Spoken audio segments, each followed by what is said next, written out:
Okay, thanks.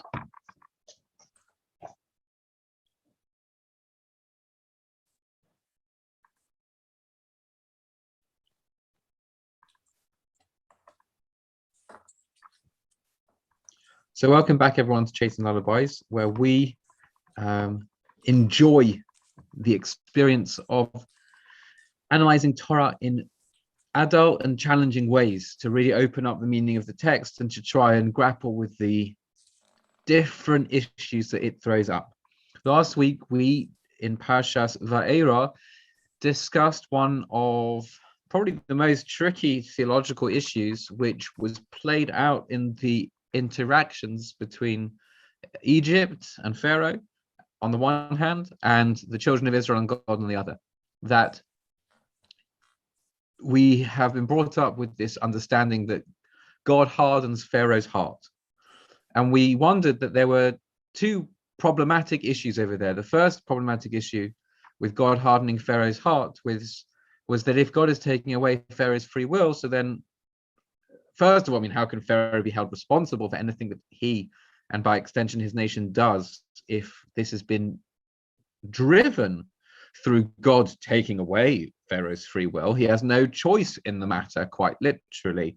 And we know that it's axiomatic within Judaism that a person is only held accountable for the things that they have chosen. If Pharaoh does not choose to enslave and to hurt and to do all the things that the Egyptians did, the infanticide of those Jewish babies, so why is he held so grievously responsible? Why is Egypt punished with the 10 plagues and the splitting of the sea?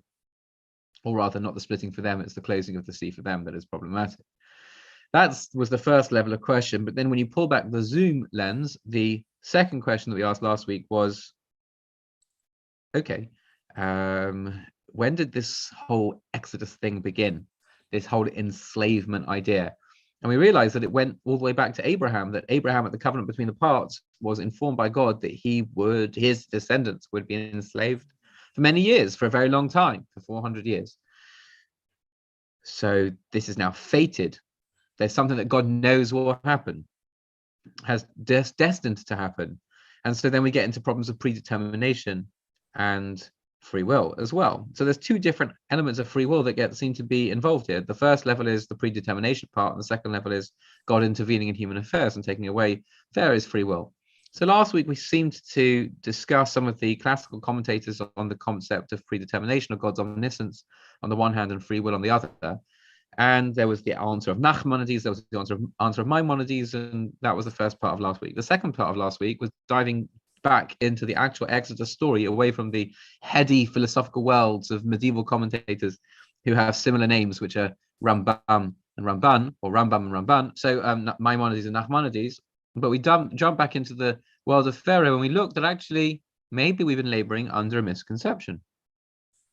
We first of all noticed that there were two different ways that it was described that Pharaoh's heart is influenced.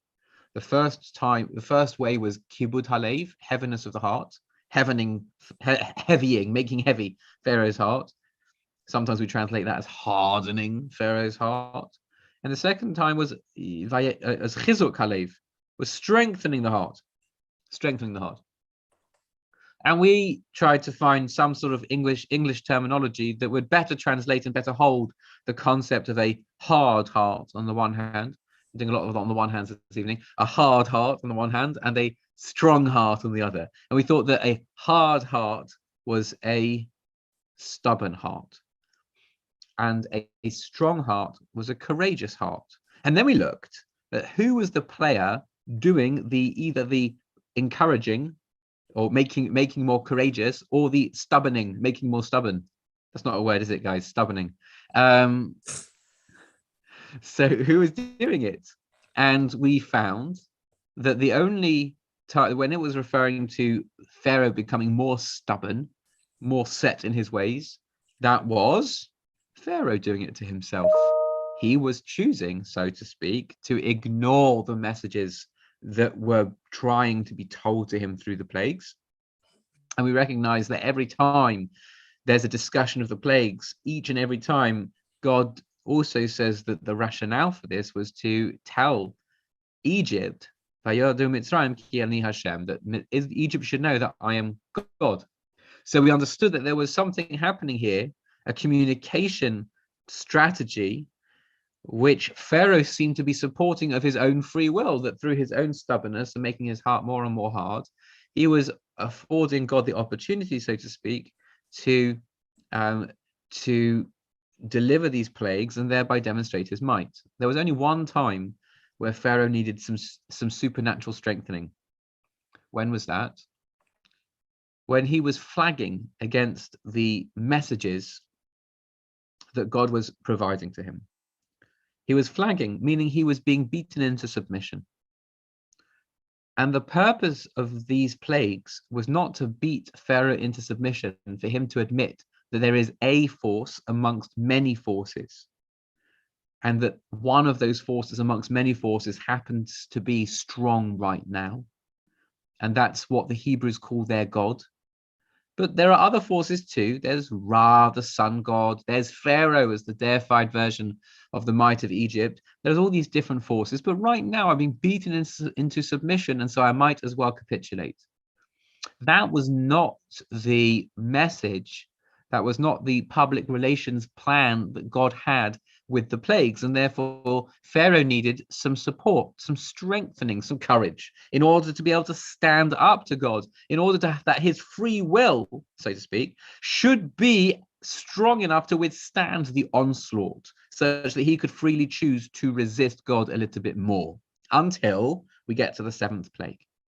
By the way, this was the Sephonos approach, who explained that God never took away Pharaoh's free will. Quite on the contrary, God strengthens Pharaoh's free will. It's a paradigm shift in the way that we've been looking at this story until now. Until what happens is that then there is a plague which proves something that the magicians of Egypt are incapable of doing, and that the gods of Egypt are incapable of creating. What is that? That is fiery hail encased in ice. A combination of the god of fire and the god of ice. That's something which is impossible unless there is a force that not is one amongst many, but is the driver of all force, the bringer about of all force. That is the one true God. And at that point, Pharaoh makes a very powerful statement. We saw it last week. He says, "Chatasi hapam, this time I have sinned. I've sinned." And as a result of that, one second, I'm just going to try and get the full verse.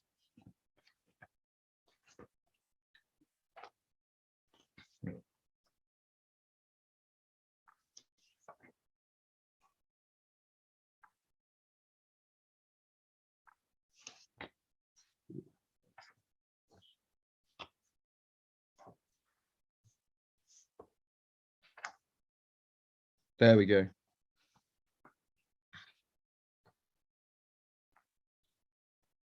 Vayar Pharaoh, it's Exodus chapter 9, verse 34. Vayar Pharaoh, ki chadal amata v'habar lahakolos.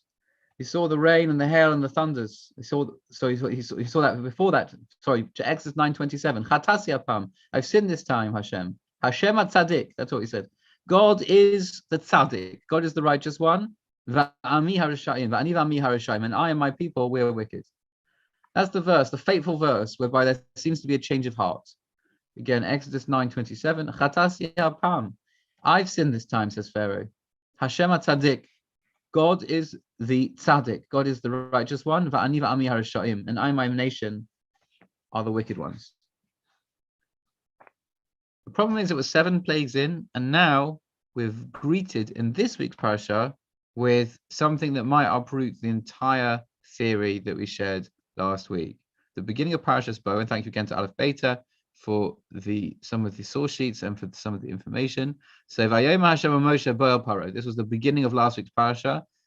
God says to Moses, Bo el Paro. Now, literally, that means come to Pharaoh. I'll speak that in a second. It says, Ki ani hichbadati es libo, because I have hardened his heart. Ve'eslev avadav, and the hearts of his servants. Lema'an shisu osei sa'ela bekir bo, in order I might show you these signs of mine in their midst. Okay. What's just happened? Everything that we said could have been blown to smithereens. Why? Because we were saying until now, out comes the Talmudic thumb. We were saying until now that God never did anything to make Pharaoh more stubborn, which would have been a violation of Pharaoh's free will, and thereby getting into all sorts of theological issues with Pharaoh's culpability in this situation. No, we said, God never made Pharaoh more stubborn, kibbut halev, more heavy of heart, more hard of heart. God made Pharaoh stronger, more courageous, more able to withstand. He bolstered his free will. And yet here, the beginning of Parashas Bo, it seems to be the opposite. No, okay, look, God's hardening his heart. That's it. So apart from the obvious theological question that now rears its ugly head again, let's see how the story continues. Verse 3, and Moses and Aaron went into Pharaoh and said to him, thus said the Lord, the God of the Hebrews, for how much longer are you going to refuse to be subjugated before me? Let my people go so that they can serve me.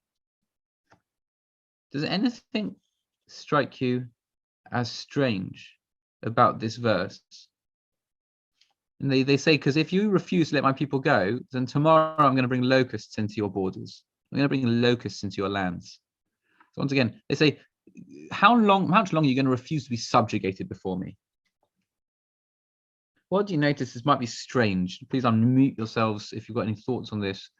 What's strange about these words that Moses and Aaron seem to be saying to him right now?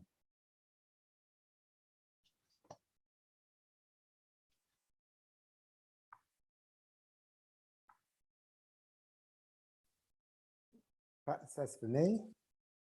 Pardon? The fact it says for me, subjugated for me rather than.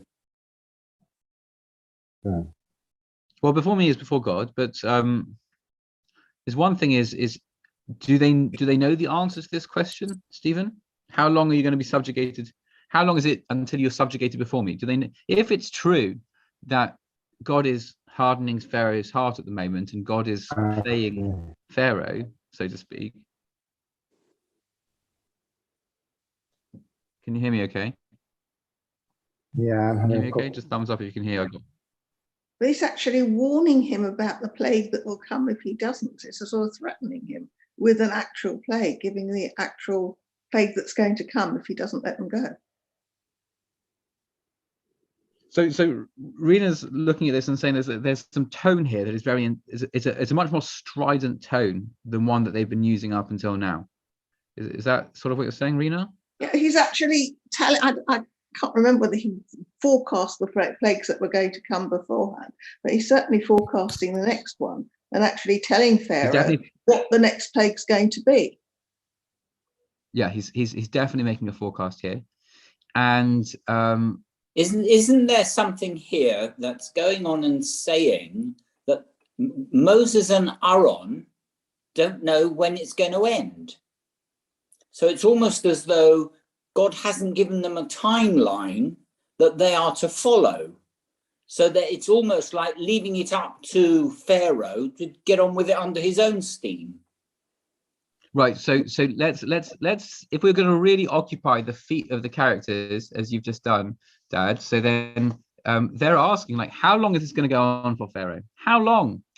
The question is strange because it suggests that they think that Pharaoh has a limit, that there should be a limit point. They don't know what that limit point is, but come on, Pharaoh, how long are we going to continue to play this game for? Which would imply that they think that Pharaoh's got choice. And yet they also are aware that God has just said to Moses, look what he said, go into Pharaoh, for I've hardened his heart and the heart of his servants. So in order that I should, so what don't you know, Moses? If I put myself in your feet in verse 3, it looks as if you have no sense of when Pharaoh is going to capitulate, but you know that there has to be a limit.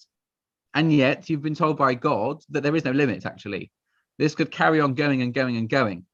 So what's the conversation about? And then we come into Rena's sort of point, which is that the conversation is of a different tone and tenor to what we've had until now. Up until now, there's been some sort of plea. please let my people go. Let my people. Now it's a demand. How long are you going to refuse to be subjugated? You talk like this to the emperor of the greatest empire that is known to that area of humanity. It's interesting. We can continue to sort of play this game as we go through these verses and try and understand what's going on. Look at verse 7 over here. And Pharaoh's servant said to him, how long shall this man be a snare unto us? Let the people go, that they may serve the Lord their God. Don't you know yet that Egypt is destroyed? Carrying on. And Moses and Pharaoh and Aaron were returned to Pharaoh. And he said to them, go serve the Lord your God. But who is it that's going to go? Now, first of all, the tangent about Pharaoh's servants in verse 7 seems a bit strange. This is the first time we've seen Pharaoh's servants become players in the story. Why does the Torah need to tell us about all this drama, the different characters? We've now got new people being introduced in these conversations between Pharaoh and Moses and Aaron. What are we meant to learn from that extra detail? But then let's also jump into verse 8. Verse 8, Pharaoh says something very strange. They're called back in, and he says, Mi va mi ha-holachim. Who's going to be going? Who's going with you, Moses? What do you find strange about that word, that statement? Who's going?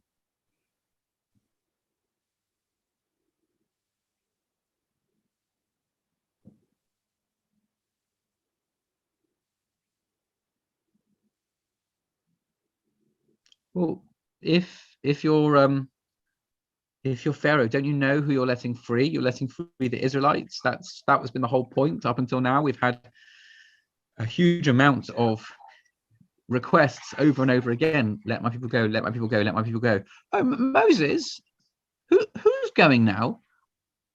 Something doesn't seem to add up. If you were Moses, you're saying, those Israelites you've been enslaving 210 years, so give or take, those are the people who are going at the moment. But that's not what Moses says. Moses doesn't just sort of make a reference to the people of Israel. Moses comes back in even more strident terms than we saw earlier. And so as Moses says, we're going to go. Do you know who's going to go? Our young, our old, our sons, our daughters. With our flocks, with our herds, we will go. We've got a festival for Hashem.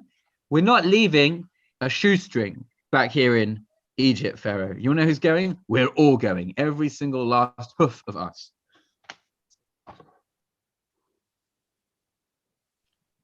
It seems like Moses is really trying hard to make a point, to show to Pharaoh that he means business. But once again, how can you mean business, Moses? What did God tell you in verse 1? God told you in verse 1, I've hardened his heart, which means you can't mean business because you're not fighting Pharaoh anymore. Don't you know you're fighting God? And if you're fighting God, it's very nice that you've got a shopping list of bits of the people of Israel that are going to come out with you. And in actual fact, you're going to have every single last drop. But God said, nothing's happening because I've hardened Pharaoh's heart. Now, so in verse 8, Pharaoh isn't being truthful when he says, go serve your God, because he wouldn't have said that if his heart's been hardened. Right. So what do you think is the reason to ask who's going to go with you? And also, it's in the wrong order, isn't it? He should ask that question before he gives permission for them to go. Well, maybe I think it seems to me like he is faltering in his resolve, and he's saying, look, if I do capitulate, how much am I going to lose? How many of you are going to go? How many of your flocks am I going to lose access to? How many of your children am I going to lose as workers? Like, who's really going, Moses? Because you said you wanted to go for some festival of yours, but maybe there's some middle ground that we can come to. It seems like he's wavering in his resolve, but he's not yet ready to just let them all drop. Now, just hold that in mind, because it gets even more interesting in the aftermath of the locust plague. So then there's another conversation, and this time there's an intensification over here. Okay, so it says over here in verses 25 and 26, or 24, 25, 26, it says, so first of all, by the way, one more point says to him, one more point to think about is in verse 8. Maybe I didn't make this yet. In verse 8, before the locusts have come and have destroyed all the crops of the people of Egypt, in verse 8, Moses and Aaron were returned to Pharaoh, and he says to them, "Go and serve the Lord your God." Just who's going to go with you? Maybe we can cut our losses, but go and serve the Lord your God. If you were to put yourself in Moses' shoes and Aaron's shoes at this point in time, what would we expect them to feel? Now, you know that he's about to have this brazen, brash statement in verse 9. Before you would get to verse 9, what might you expect a leader of a broken slave nation to say if this is the first wobble in the defenses of the emperor who said, yeah, okay, just go? Who's going to go? But go. What would you say if you were the leader of that nation?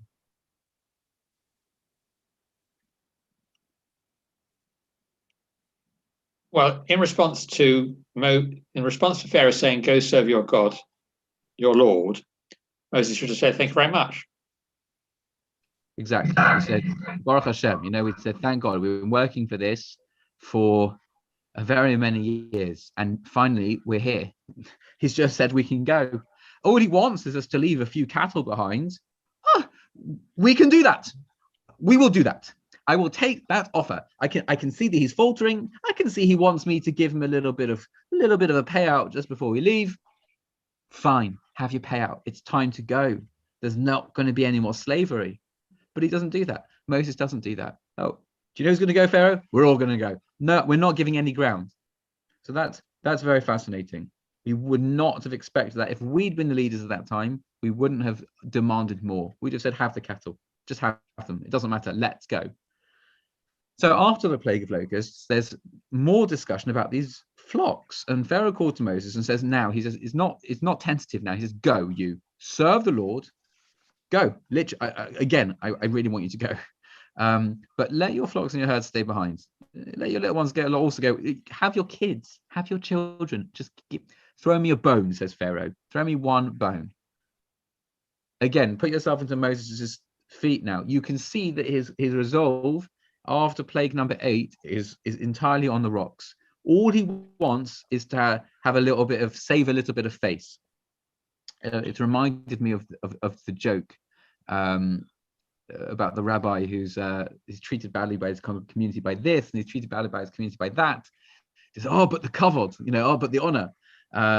But here it's sort of like, just give me. Pharaoh says, "Just give me a bit of kavod. Just give me a bit of honor. Just throw me a bone. Let me leave your herds. Have your kids. Have all your family. It's fine. Just throw me a bone." And once again, Moses says, "No. You also need to give us. Not only are we going to take our herds, you're going to give us animals. We're going to take some of your herds too. You also need to give us sacrifices and burnt offerings, so we can sacrifice to the Lord our God. Our cattle, they're coming with us. We're not leaving a hoof behind. We'll take it to serve the Lord our God, and we won't, because we don't know what we must serve the Lord when we get there. We're not sure. Hashem's going to have like a big steak party by Sinai. We don't know. We need every single last hoof. Well, I'm not throwing you a bone. So, and not only am I going to take my steaks, I'm having some prime Egyptian steak too. Thank you very much, Pharaoh. All these questions, I think, are telling us there's something strange afoot. Moses' belligerence, almost his brashness, even though he seems to know that, according to the first verse, God's doing this, God is orchestrating this event, and that Pharaoh doesn't really have any free will in the matter. The resistance, it seems, to being able to go free, the involvement of why the Torah has to tell us about the involvement of the servants of Pharaoh. Well, maybe our first hypothesis hasn't been disproven. Our first hypothesis said that no, God never takes away Pharaoh's free will. He never makes Pharaoh more stubborn than he already is. All he does is bolster his resolve. You told me that there's something in the first verse which says that God has hardened Pharaoh's heart. Maybe we need to reread that verse in lieu of all the questions we've just asked about the narrative afterwards. So in order to understand that and see this new dimension, we need to take a step back and do something we don't ordinarily do, which is get into the mind of the villain. Ordinarily, we get into the mind of the hero. We can ask, what is Moses thinking? What's Joseph thinking, etc., etc. We don't often get into the mind of the villain. Let's think about what's going on for Pharaoh. I stumbled over finding for you a verse earlier. I've got it in front of me now, and I'll say it a third time. Pharaoh, in the end of the previous parasha, had said, "Chatasi hapam," I've sinned this time. Hashem atzadik, God is the righteous one, and I and my people are wicked. So he understands God's the creator, and deviance from the creator's plan is sinful. However, something changed from Exodus 9:27 to Exodus 9:34.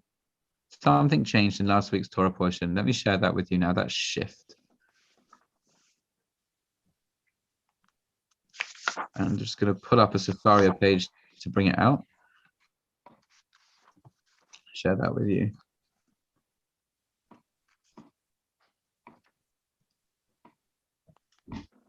Here we go. So here's my lovely trusty Sefaria. So Exodus, go away. Exodus and 9. Here we go. So here's that verse that we've now found a couple of times. No, it isn't. Yeah. Chatasi apam, I've sinned this time. Hashem tzadik v'ani v'ami rishayim. Okay. So the Lord's the right, and I and my people are in the wrong. A nice translation over here in Sefaria. A handful of verses later, verse 34. Leaving Pharaoh,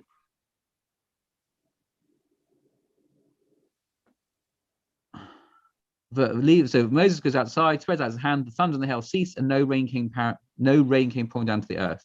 So Moses ends the plague of the hail, and then Paro sees that the hail has ended.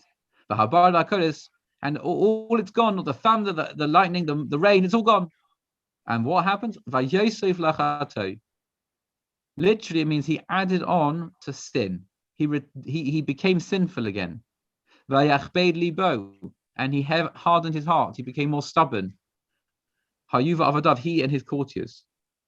He went back to sinning. Now, that word lachto, to sin, was the word that we saw above when Pharaoh describes his own actions. Chatasi apam, I've sinned that one time. I was sinning. I'm now sinned. I'm going to stop now. I'm going to recognize God. And just a few verses later, as soon as the threat of the hail has gone, okay, I'm going to become stubborn again. I'm going to I'm going to sin again. And I'm going to go back to my way. So Pharaoh's hearts get stronger. And he doesn't send out the children of Israel. How can someone be such a yo-yo, flip-flop from recognizing God to switching back and continuing blindly on?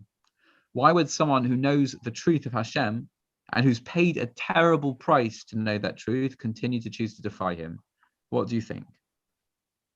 Bit of a psychological question.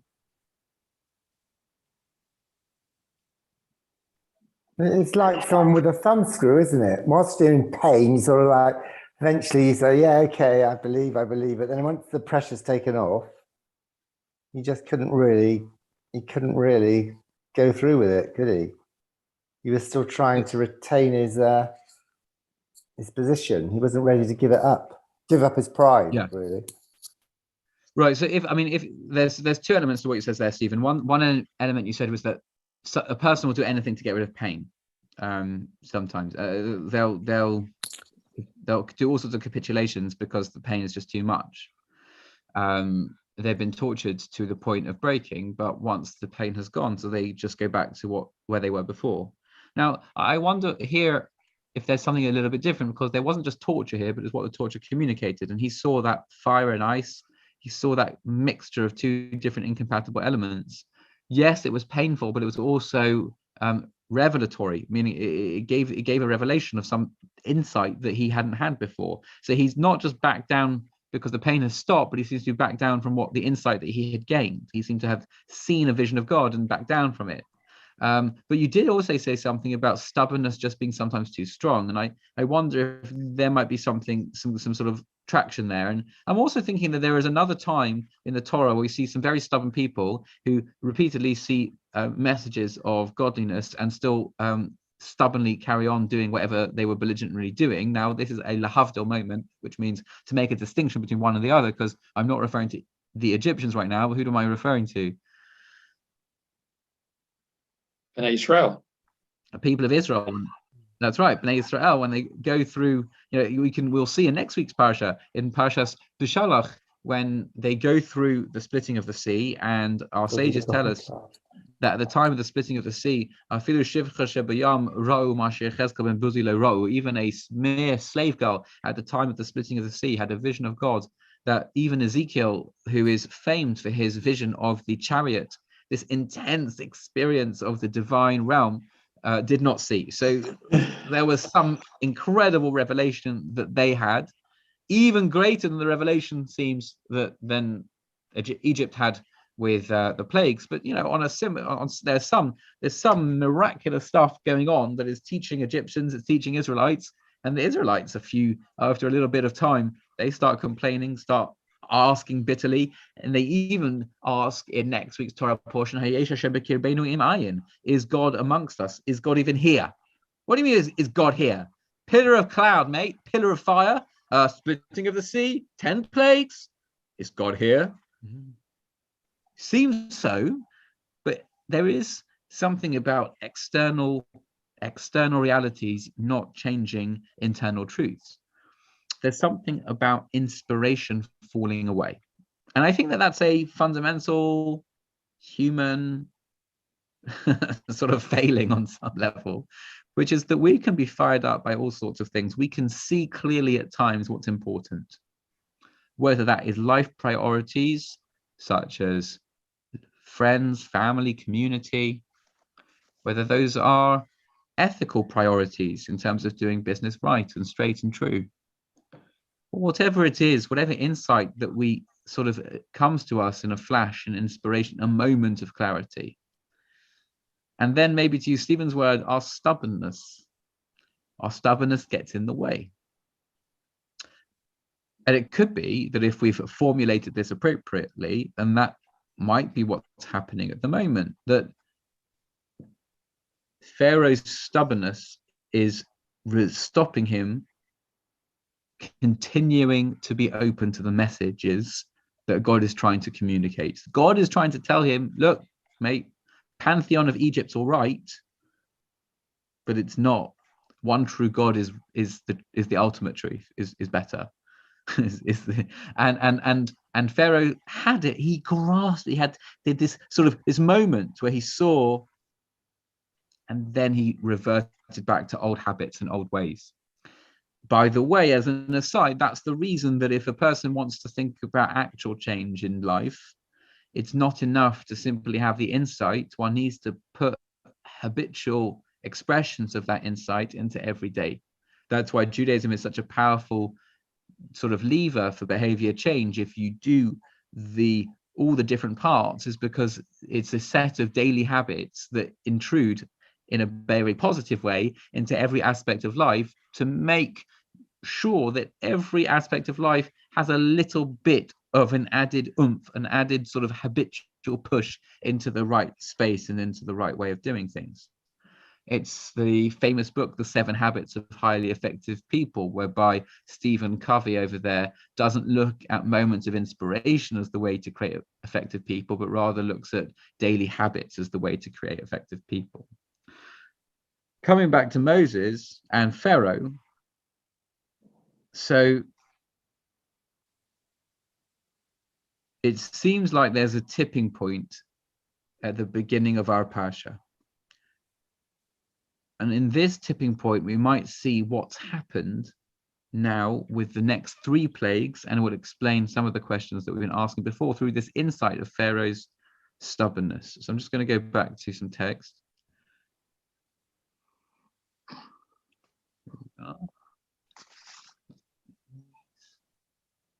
Okay.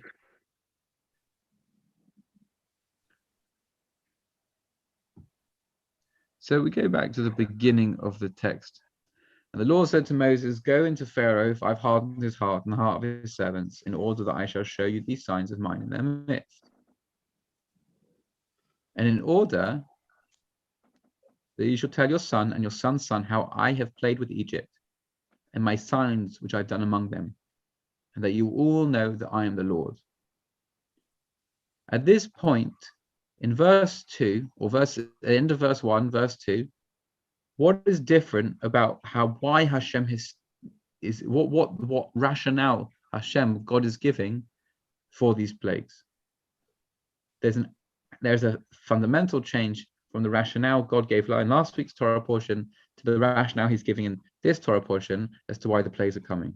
What do you notice is the difference? So that he can pass on the message. So who's the beneficiary of the learning in this Torah portion? Israelites. Generations. The coming generations, the next generations. Next generations of Egyptians or next generation of Jews? Of Jews. It's the Right. beginning of the Seder story. It's beginning of affirming to the future generations how powerful God is. That's right. That's that pasuk. That's that verse in the Seder. That you shall tell. You shall tell over to the ears of your child and the ears of your grandchildren that which I did, that which I sort of confounded Egypt, and all my wonders that I placed there. And you shall know, meaning you, Israel, shall know that I am God. Who was the beneficiary of the messages of the plagues in last week's Torah portion? Who were we trying to teach in Parashas Va'era? So if we go back up over here. Egyptians. Very good. It was the Egyptians. So as we saw, I think it's at the top of the page. Yeah. Vayadu Mitzrayim ki ani Hashem. Egypt will know that I am God. Bin tosi es yadi Mitzrayim, when I stretch forth my hand on Egypt. And I take out the children of Israel from amongst them. In last week's Torah portion, we said that the rationale for the plagues was to teach the Egyptians about monotheism. In this week's Torah portion, we say the rationale for the plagues is to teach the Jews about the power of God and that relationship. But if it had stopped at plague 7, and Pharaoh had let them go, wouldn't it have still taught the Jews as well as the Egyptians? Why did it have to go even further? So you're asking a kind of a detailed question, which is a great question, a granular question. 7 plagues would have been enough to teach us about God's might and God's power. But if Pharaoh had actually shown remorse at that stage and said, "Look, not only do I recognize that Hashem is the one, we were wrong, I sinned, and I'm really sorry about it, and go now and with my blessing," would it have stopped? So it's a good question. What I have a piece of Torah to share with you. If there's time at the end, there might not be, which is looking at the final stages of the plagues and how they are a direct recompense, sort of a direct response to the affliction that the Israelites faced. So, for example, in the death of the firstborn, there is screaming out by the God describes there's going to be screaming out of by the Egyptians. There's this sort of this intense depiction of crying out, which it seems to be unnecessary in the language and the presentation, and out of out of keeping with the style that has been used up until now, where God is much more matter of fact. There's going to be a plague, and then the plague happens. There's going to be death of the firstborn, and then the plague happens. So that's not what happens. There's going to be silence. There's going to be screaming, wailing. They're going to let you. They also, God says, you're going to come out with loads of money. You're going to come out with great wealth. Again, that doesn't seem to be necessary if we're talking about a plague. And finally, there is this painful change of you're my firstborn, and in brief, maybe we'll have more time for it, but who caused the Hebrews to scream out in pain? The Egyptians did. Who benefited economically, materially from the labor, for the free labor of the Jews? The Egyptians did. And who caused the death of Jewish children? The Egyptians did. And so measure for measure in these final plagues, there is retribution in terms of that you made us cry. Now you made us cry, now you will cry. You took our labor for free, we will take payment. You killed our children, you will also lose your children in kind. So there is something here, Stephen, about making amends, making a retribution, making a direct payment for what was extracted from us that will also be extracted from Egypt, and that only happens in these last plagues. But I hear your question, like what would have happened? Okay, so but we see that God is changing his educational strategy. He's moving from the Egyptians and over to Israel. Maybe what really was happening, and this is a better way to describe it, Stephen, is that up until now, there's been a dual educational strategy. It's been both for Israel and for Egypt. Yes, the first 7 plagues told Israel about the might of God, but they also taught Egypt something. They taught the non-Jews something as well. And now we're done with we've expelled part of the class, and we've just left the goody two-shoes Jews in the classroom, and then we're carrying on with them, but we're pushing away the Egyptians. But why?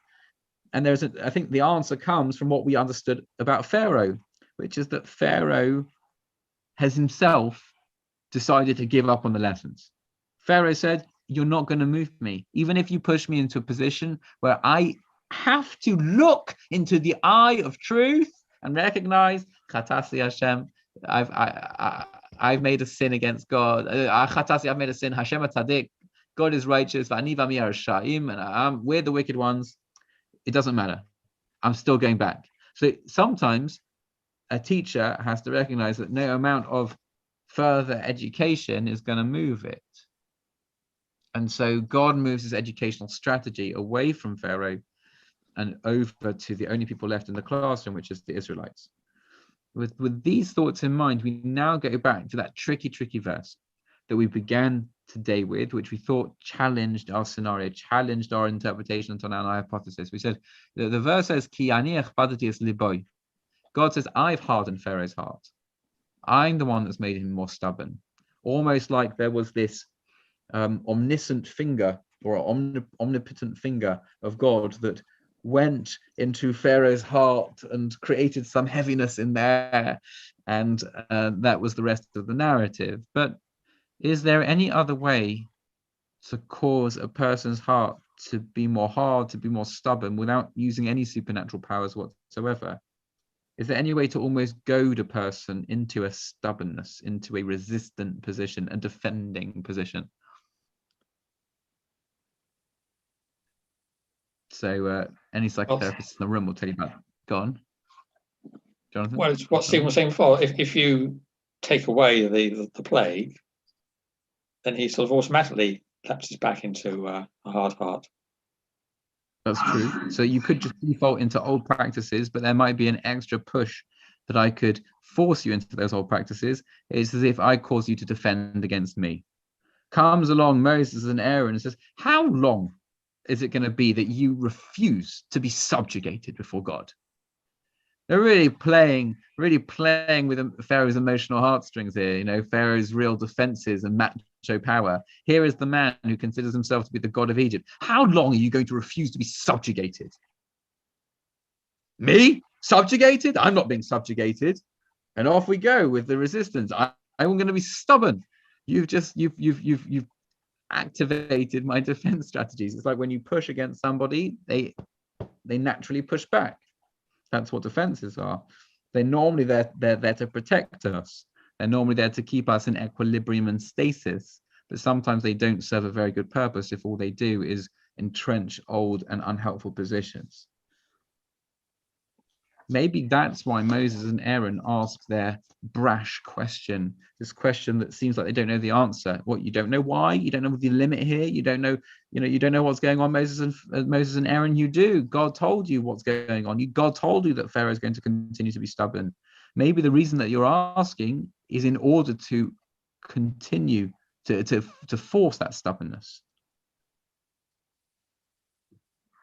And you've got to think about what the stubbornness has caused Pharaoh to walk into. Egypt's the bread pot of the ancient world. They are the nation that is blessed with the constant irrigation of the Nile.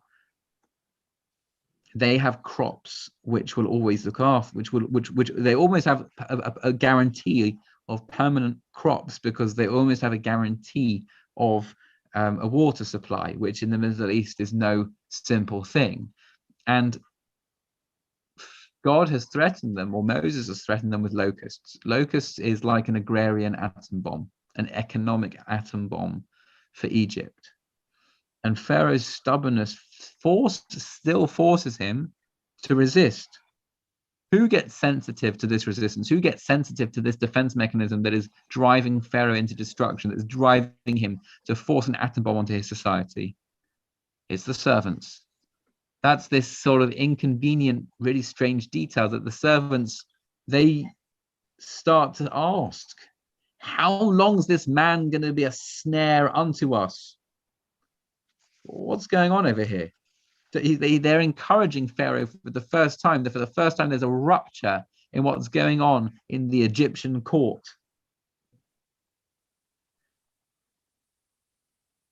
It seems like the servants are breaking free of Pharaoh's stubbornness and saying, can't you smell the hummus? Like, can't you see what's happening? If you continue with your stubbornness, we're going to lose everything. And so the drama continues to unfold. Let's just pull up some of these verses in order to put it right back into the verses themselves. So we said that the servants also, verse 7, Pharaoh's servant said to him, how long shall this man be a snare unto us? Let the men go, that they may serve the Lord their God. Don't you know yet that Egypt is destroyed? Don't you know that what you're doing with your stubbornness that has been triggered by some belligerent Israelites? Nothing supernatural about that at all. Says God, I'm hardening Pharaoh's heart, not because I'm a supernatural being. I mean, I am. But that's not how I'm hardening Pharaoh's heart, not with supernatural measures, just with ordinary human defense mechanisms, by you, Moses, being my emissary and asking belligerent questions. Pharaoh's servants have had enough. We've got an atom bomb coming into our society. We've got locusts. And then Moses and Pharaoh were returned. Look at this grammatical form. Vayushav es Moshe es Aaron. Moses and Aaron were returned. El Paro, to Pharaoh. Who returned them? They were returned. It doesn't say Vayashav that they returned. Vayushav, they were returned. Who were the anonymous people that brought Moses and Aaron back, and why? Well, who were the people that were just speaking? It was Pharaoh's servants. They've had enough. They forcibly bring Moses and Aaron back into the court. This is the Torah recording the drama of how a man's stubbornness will even splinter his court, such that they're dragging the Israelites back in. So here we are. The servants have dragged Moses and Aaron back in, and they're demanding that Pharaoh let them go. And so Pharaoh's backed into a corner. So what does he say? Okay, fine. Go, serve the Lord your God. But who's going? Who's going? It's that stubbornness once again. You know very well who's going, Pharaoh, but you still can't back down. You still can't let go. If you were able to let go, so then go, full stop. But no, you can't let go. Your stubbornness is trying to force you to hold some faith. And Moses isn't giving you any of it. Moses says, you know who's going to go? We're all bloody well going to go. Our kids, our animals, our daughters, our cattle, we're all going. I'm not giving you a single olive branch to help you come down, to help you retain some vestige of your own stubbornness, some vestige of your own pride. You have to get rid of your pride, Pharaoh.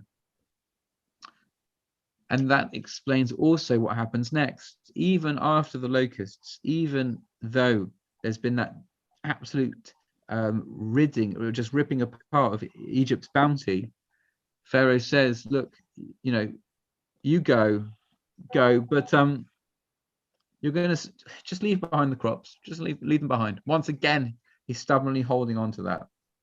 And so the brokered deal fails. The next attempt fails. And it's ultimately at that point in time that Pharaoh's ego lets him down. What I'm trying to say is that it's right. It's true what we said last week. The hypothesis, I think, can be upheld. God never interferes with Pharaoh's free will. And that Pharaoh goes through a process of change whereby he saw the truth. But his stubbornness didn't allow him to internalize it. And so he was refusing to give ground at every inch of the journey. This wasn't helping Pharaoh to learn any more about God or God's might. He was beyond the educational opportunity, but it did offer a new opportunity. It offered something for the Israelites to fully internalize the message that God had their backs, that God cared about them and would continue to fight for them come what may, and to make retributions, as we shared that brief idea with Stephen, that make retributions for the damage that was done to them. Just as they cried, Egypt would cry. Just as they were worked for no money, they would receive some sort of financial reward. And just as they lost their children, Egypt would lose theirs. The lesson was no longer for Pharaoh because Pharaoh stubbornly refused to see the lesson. I think there's a message for us, if I was to take a stand back and take a sort of a more reflective stance at this point, is that so many of us can get caught up in very stereotypical ways of being for all of us, very stereotypical stubbornness or very stereotypical defense mechanisms, whereby we refuse to allow certain truths to penetrate our habits, to penetrate our ways of being, even though we know them to be right and fair. What I think a lesson could be from Parashas Bo is that there's nothing supernatural about being stubborn. There's nothing supernatural about being stuck in our ways. But there's something incredibly destructive about sticking so hard and being so inflexible that even when God insists, and even when you see some truth, you are not able to shift and give ground. Then there's another message. So that's the first message. The first message is about our own ability to flex ourselves and to internalize messages and make them into healthy habitual structures. And the second message that we said quite briefly is that ultimately God will persist for us and show us the way out, so that even though the situation may seem hopeless, there's always an opportunity for change. And we'll come back to the very first words of the parasha, with a very short idea to finish off and round off this point, which is that if you look at the first verse of the parasha, there's a grammatical error, or it seems like a grammatical error. If you wanted to say to Moses, go to Pharaoh, what would you say? What verb would you use? Go to Pharaoh. Go into Pharaoh. Pardon? Lech. Lech. It should have said Lech el Paro, go to Pharaoh. It doesn't say Lech el Paro, it says come to Pharaoh. Why does it say come to Pharaoh? That's an internal question, by the way. The text itself doesn't seem to make sense. Why does it say go? So why does it say come rather than go? It suggests that God's there, that God's there with Pharaoh. Bo el Paro, come to Pharaoh because I'm here with him. What do you mean you're there with him? Yeah, you're there in Hitler's court. You're there in the chamber of darkness. You're there in the place that decreed infanticide against the Jewish people. You're there in the horror. Come, Moses, come to me. I'm here. I'm right here in the darkness waiting to be found. There's something very, very, I think, powerful about the idea that sort of penetrates through this, that whatever darkness happens, I'm still there. I'm right there, waiting to hold your hand, waiting to pick you up and take you back again, take you home again. Thank you very much for chasing away the lullabies this week. We've done quite a tour. Any thoughts, questions, and comments? Very, very much welcome. That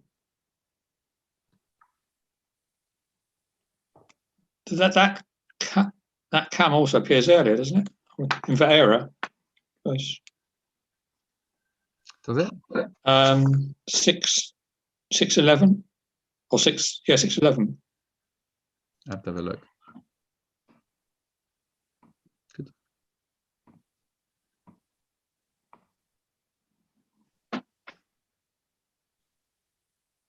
Yes. Both the Pharaoh product. Yeah, come speak to Pharaoh. Yeah. Do we know what happened to this Pharaoh What was afterwards? Rashi saying? I thought he's the one that gets drowned in the sea. Yeah. Does he? Oh, he gets drowned. I don't know. I thought that he leads his forces into the sea and doesn't end well for him. Oh, I suppose, yeah, I haven't really thought whether he was, it was him. He was there, I suppose, yeah. I suppose that's what happened to him.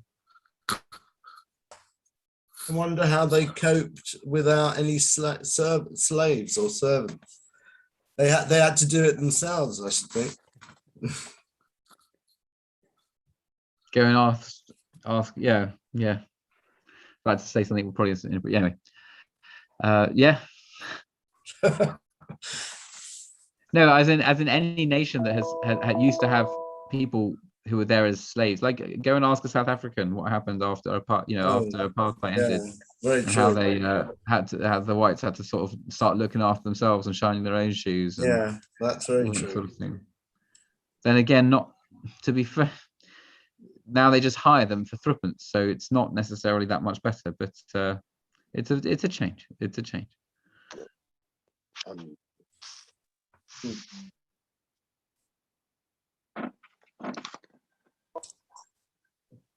Thank you very much for joining us this evening. Thank you very much. Thank Away, but you. otherwise, Bye. next week. Thank you. Bye. Good night. Bye, everyone.